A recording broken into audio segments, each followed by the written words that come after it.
जुमलाजीवी, शकुनी, इस तरह के शब्दों को अब चिन्हित कर दिया गया। इस पर किसी भी तरह की बात अगर संसद में की जाएगी तो उसे संसदीय कार्यप्रणाली में शामिल नहीं। 137 करोड़ की आबादी है देश की, और उन्हीं जनता के द्वारा चुने हुए जनप्रतिनिधि वहाँ पे जाते हैं, तो इसलिए वहाँ पे एक संसदीय भाषा का प्रयोग तो करना ही चाहिए। शकुनी को गीता से हटाया जाएगा कि सिर्फ संसद की सीमा से हटाया? वो शेर दहाड़ेगा या शांत रहेगा? अरे बस शेर तो हमेशा दहाड़ेगा। शेर जब उसको दहाड़ना रहता है तो दहाड़ता है, जब उसको शांत रहना है तो ये समय दहाड़ने वाला है। नहीं। नमस्कार, बेधड़क खबर देख रहे हैं आप, मैं हूं आपके साथ शशांक। इस वक्त देश में तमाम मुद्दों को लेकर चर्चा चल रही है, कभी अशोक स्तंभ को लेकर तो कभी जनसंख्या को लेकर। नई चर्चा की सूची में एक नई चीज शामिल हुई है, संसद में कुछ शब्दों को असंसदीय बता दिया गया है। बाहर बोलिए तो संसदीय है, लेकिन संसद के अंदर बोलना मना है, जिसमें जुमलाजीवी है, शकुनी है, ऐसे तमाम शब्द हैं जिनको असंसदीय घोषित कर दिया गया है। इस पर बातचीत करेंगे हम भारतीय जनता पार्टी के क्षेत्रीय उपाध्यक्ष गोरखपुर सत्येंद्र सिन्हा जी से। उनसे बातचीत करेंगे और जानेंगे इन शब्दों को कैसे चयनित किया गया और इसकी क्या परिभाषा है। स्वागत है सर हमारे कार्यक्रम में आपका, साक्षात्कार के इस कार्यक्रम में। और पहला सवाल ये आपका कि शब्दों को असंसदीय बता दिया गया है, जुमलाजीवी, शकुनी, इस तरह के शब्दों को अब चिन्हित कर दिया गया। इस पर किसी भी तरह की बात अगर संसद में की जाएगी तो उसे संसदीय कार्यप्रणाली में शामिल नहीं किया जाएगा। इसे कैसे देखते हैं आप? देखिए, चूँकि संसद जो है वो लोकतंत्र का मंदिर है, और मंदिर में निश्चित रूप से जो है लोकतांत्रिक व्यवस्था के अनुरूप जो भी संसदीय भाषा है उसका प्रयोग होना चाहिए।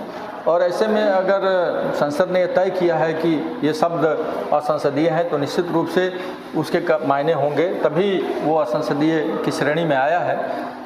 और चूँकि 137 करोड़ की आबादी है देश की, और उन्हीं जनता के द्वारा चुने हुए जनप्रतिनिधि वहाँ पे जाते हैं, तो इसलिए वहाँ पे एक संसदीय भाषा का प्रयोग तो करना ही चाहिए। इसकी अपेक्षा तो की ही जाती है, और अगर ऐसा हुआ है तो अच्छा है। अगर जिन शब्दों को, जैसे विपक्ष का कहना है कि रोक दिया गया, जैसे तानाशाह एक शब्द है, तो तानाशाह करना असंसदीय कैसे हो गया?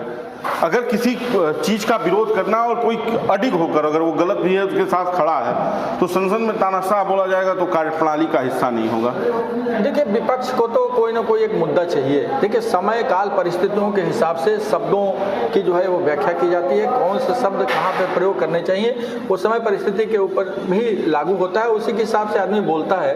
क्योंकि संसद जो है एक देश का प्रतिनिधित्व करने वाला एक स्थान है, उसको लोकतांत्रिक व्यवस्था में मंदिर माना जाता है। सब लोग और जनता के चुने हुए प्रतिनिधि जाते हैं, तो इसलिए ये माना जाता है कि वहाँ पे एक सॉफ्ट तरीके से जो है अपनी भाषा का प्रयोग करना चाहिए, ताकि लोगों को किसी तरीके से खराब ना लगे। तो अगर ऐसे में कुछ शब्दों को असंसदीय माना गया है तो निश्चित रूप से ये जो नई डिक्शनरी है, ये नई जो डिक्शनरी है, सवाल ये बनता है कि ये जो नई डिक्शनरी है जिसमें ये शब्द अब जोड़ दिए गए हैं, संसद की असंसदीय बता के जोड़ दिए गए हैं, इससे ऐसा नहीं लगता है कि देश में विरोध करने को रोका जा रहा है? विपक्ष से इस तरह से भी कह रहा है कि हम अगर विरोध कहेंगे, जैसे राहुल गांधी को लेकर लगातार पप्पू का कार्यक्रम चलता रहा, लेकिन अब अगर सरकार, विपक्ष का कहना है कि सरकार जो तानाशाही रवैया अपना रही है, जैसे 4 साल के नौकरी रही हो या इसके पहले किसान बिल रहा हो, जिससे भारतीय जनता पार्टी की सरकार बैकफुट पे आई, ये इस तरह के कार्यक्रमों को रोकने के लिए अब संसद में तानाशाह कहना भी गलत हो जाएगा। देखिए, जो आप डायरी की बात कर रहे हैं, डायरी कोई आज पहले दिन थोड़ी बनी है, ये तो बहुत दिनों से बनते चले हैं। जब भी संसद में कार्रवाई होती है और उस कार्रवाई के दौरान कुछ शब्द ऐसे आते हैं जिसमें माननीय सदस्यों के द्वारा अगर विरोध किया जाता है तो ऐसी स्थिति में उसको उसमें शामिल करके, और जो डिक्शनरी बनती है उसमें उसको शामिल कर दिया जाता है, भाई शब्द का प्रयोग हम संसद में नहीं करेंगे। अब तानाशाही वाले शब्दों पे आते हैं, जैसे ये कहा जा रहा है कि एकदम विपक्ष कहता है तानाशाही की सरकार है। जनसंख्या को लेकर अभी मुख्यमंत्री का बयान आया, उसमें टारगेटिव मुसलमान विपक्ष का कहना, ओवैसी कह रहे हैं और तमाम लोग कह रहे हैं कि इनका कहना है कि वो मतलब चिन्हित किया जा रहा है, मुसलमानों को टारगेट किया जा रहा है। अब उसके बाद से ये तानाशाही नहीं, और तानाशाही संसद में कहा नहीं जाएगा तो कहा क्या जाएगा? इसकी क्या शब्द निकाला जाएगा? देखिए, किसी भी देश की प्राकृतिक संसाधनों की एक सीमा होती है, किसी भी देश के डेवलपमेंट में वहाँ की जनसंख्या, वहाँ की भौगोलिक स्थिति, वहाँ के पर्यावरण, सब चीज़ों का योगदान होता है। तो ऐसे में अगर जनसंख्या बढ़ रही है तो निश्चित रूप से देश के विकास करने के लिए उसके अगर कहीं बात हो रही है कम करने की, रोकने की, तो उसमें समाज के सभी वर्ग के लोगों को उसमें सहभागिता स्वयं के हिसाब से करना चाहिए।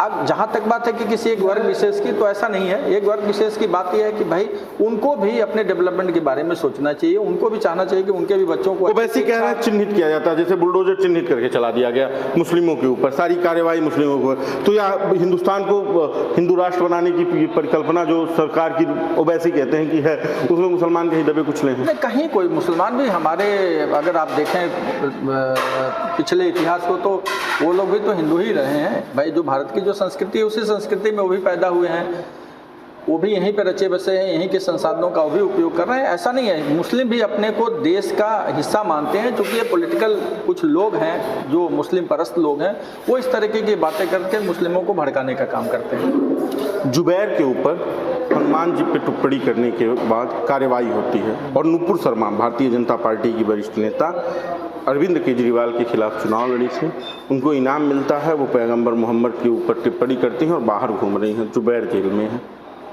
कैसे जस्टिफाई किया जाए इसे? देखिए, इस पे कुछ कहना नहीं है। इस पे यह है कि कहीं पे भी बोलते समय संसदीय भाषा का प्रयोग करना चाहिए, बस इस बात यही है। ये संसदीय हिस्से में था कि पैगंबर मोहम्मद में नुपुर शर्मा की टिप्पणी जायज़ थी, उनको कोई किसी भी प्रकार से कार्यवाही से बचा दिया गया, और जुबैर ने एक ट्वीट कर दिया तो वो जेल में है। नहीं, ऐसा नहीं है, ऐसा नहीं है। आप घटना को दूसरे वे में उसको ले रहे हैं। नहीं, हम ही ले रहे हैं, ये विपक्ष का एक जो नहीं, देखिए विपक्ष शब्द ही एक ऐसा है कि जो हम कहेंगे, जो पक्ष कहेगा उसी के विरोध में उसको कुछ बोलना है। विपक्ष का सवाल हमारा सवाल है, विपक्ष भी यही है। जैसे आप देखिए, जब कभी स्कूलों में वाद विवाद प्रतियोगिता होती थी, एक पक्ष होता था, विपक्ष होता, उसी क्लास के बच्चे, उसी स्कूल के बच्चे एक ही विषय पे एक पक्ष में बोलते थे, विपक्ष में बोलते थे। तो जहाँ पक्ष होगा वहाँ विपक्ष होगा, तो उनको कुछ ना कुछ कहना है, कुछ ना कुछ बोलना है, तो बोलेंगे ही वो।